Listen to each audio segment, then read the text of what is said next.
এনিভাৰত 24 চাই থকা প্ৰতিজন দৰ্শক মই স্বাগতম জনাইছো। যেহেতু মই এতিয়া উপস্থিত সত্ৰ নগৰী বৰপেটা আৰু ক'ব লাগিব যিহেতু বৰপেটাৰ দৌল মহোৎসৱ বুলি ক'লে আচলতে ৰঙা ডিমা আৰু আলু ভাজাৰ কথা আহে আৰু এই ক্ষেত্ৰত ক'ব লাগিব যিহেতু ইয়াত বিভিন্ন ধৰণৰ ব্যতিক্ৰমী নামেৰে আচলতে দোকানসমূহত নাম দিয়া হৈছে। আচলতে ইয়াত আচলতে যি বাল্লা চলিৰ দোকান, চুমি পুৰি, বিশাল আলু আৰু মুড়ি ৰোল, মামা ডিমা আদিকে কৰি এক ব্যতিক্ৰমী নামেৰে আচলতে নামসমূহ দিয়া হৈছে। আৰু ক'ব লাগিব যিহেতু বৰপেটাৰ দৌল বুলি ক'লে আচলতে ৰঙা ডিমা আৰু আলু ভাজাৰ কথা আহে। এই ক্ষেত্ৰত দোকানৰ স্বত্বাধিকাৰী আছে, মই তেওঁতো কথা পাতিবলৈ চেষ্টা কৰিম। যিহেতু ব্যতিক্ৰমী নামেৰে আচলতে নামবোৰ দিয়া হৈছে, কি ক'ব?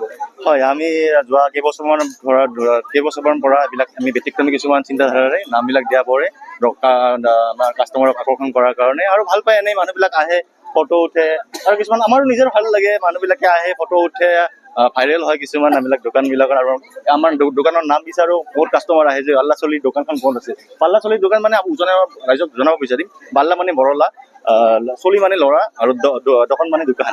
ত' বৰালাৰ ল'ৰাৰ দোকান তাৰমানে এইটো হয়। আৰু যিহেতু ঠুগা আপিৰ বাবে আচলতে ডিছকাউণ্ট কেনেকুৱা ধৰণৰ ডিছকাউণ্ট? এই ডিছকাউণ্টটো দিয়া ঠুগা মানে উজনে মানুহে নাজানিব পাৰে এইটো ঠুগা মানে আমি ধুনীয়া বুলি কয়। ডিছকাউণ্ট মানে কি আমি যেনেকে মিলাব পাৰো আৰু দিয়া পৰে আৰু মানুহবিলাকে আহে, ছোৱালীবিলাক আহে, দিওঁ আৰু আমি। হয়, আচলতে এনেকৈ যি আচলতে ব্যতিক্ৰমী নামেৰে আচলতে যিসমূহ দোকানসমূহ, যিসমূহ আলু ভাজি বা ৰঙা ডিমাৰ যি দোকানসমূহ এনেকৈ আচলতে ব্যতিক্ৰমী নামেৰে আচলতে তেওঁলোকে নামবোৰ দিয়ে। আৰু এই ক্ষেত্ৰত যিহেতু জ্যেষ্ঠ সাংবাদিক এজন মোৰ সৈতে আছে, মই তেওঁৰ সৈতে কথা পাতিবলৈ চেষ্টা কৰিম। কেনেকুৱা লাগিছে, কি ক'ব তাতে? আচলতে আপোনালোকে যিটো বিষয় লৈ যিটো কণ্টেণ্ট লৈ কৰিছে, আচলতে কণ্টেণ্টটো আমাৰ ডাঙৰ কথা নহয়। কথাটো হ'ল যে ইয়াত দোকানখনত যি লিখিছে মুড়ি ৰোল, জনপ্ৰিয় মুড়ি ৰোল, তাৰপিছত আপোনালোকে ঠগা আপিৰ বাবে ডিছকাউণ্ট আছে। উজনি অসমৰ বাবে কৈ দিছো, ঠগা আপি মানে হ'ল ধুনীয়া ছোৱালী, অৰ্থাৎ ধুনীয়া ছোৱালীৰ বাবে ডিছকাউণ্ট আছে ইয়াত। চুমি পুৰি বিশাল আলু, চুমি পুৰি বিশাল, এটা বহুত মানে এটা বিতৰ্কিত নাম তেওঁলোকে ইয়াত দিবলৈ চেষ্টা কৰিছে। মামা ডিমা, মামা শব্দটো জনপ্ৰিয় এতিয়া অসমৰ, গতিকে মামা ডিমা কৰিছে। পিছলা আলু, মই এটা কথাই কৈছো যে আচলতে ইয়াৰ মানুহবিলাকৰ যিটো ব্ৰেণ্ড বহুত হাই লেভেলৰ হয় আৰু সেইকাৰণে আচলতে এনেকুৱা ধৰণৰ নামেৰে এটা তেওঁলোকে আকৰ্ষণ কৰিবলৈ চেষ্টা কৰিছে।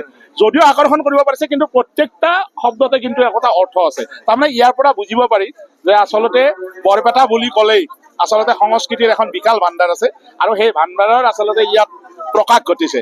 আৰু মই এইখিনিতে এটা কথা কৈছো যে বৰপেটা সত্ৰত আমি প্ৰতিবাৰে আহোঁ। মই এতিয়ালৈকে 16 বছৰ আহিলো নলবাৰীৰ পৰা, আৰু ভাল লাগে।